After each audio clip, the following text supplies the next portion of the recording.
Витр намазында үчүнчү рекетте колду көтөрөбүз көкүрөккө чейин. Эгерде колду көтөрбөй унутуп калып отуруп алсак, аттахиятты окуп атканда эстеп калса эмне кылабыз? Кайра баштан окуйбузбу намазды? Бул жерде аял киши сурай берсе керек. Эркек киши кулактын жумшагына чейин көтөрөт, аял киши мына көкүрөккө чейин көтөрөт. Витр важип намазында колду көтөрүү бул сүннөт амалдарынан болот. Намазды кайтарып окуунун эч кандай зарылчылыгы жок.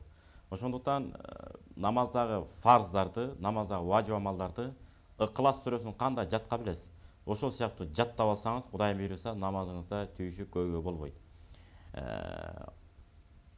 Канча важип бар, канча фарз бар, тизмектеп, иреттеп жазып алып, жаттап алыңыз. Фарздарды эгер бузуп кое турган болсоңуз, намазды кайра кайтарып окуш керек. Ал эми важип амалдардын бирөөсүн бузуп койсоңуз, анда сайда сахва деп коет, жаңылуу сеждесин аткарасыз, намазыңыз толук болот. Кокус кандайдыр бир себептер менен жаңылуу сеждесин дагы унутуп калган болсоңуз, таркул важип деп коет, важипти таштаган абалда намазыңыз толук боло берет, буйруса иншалла.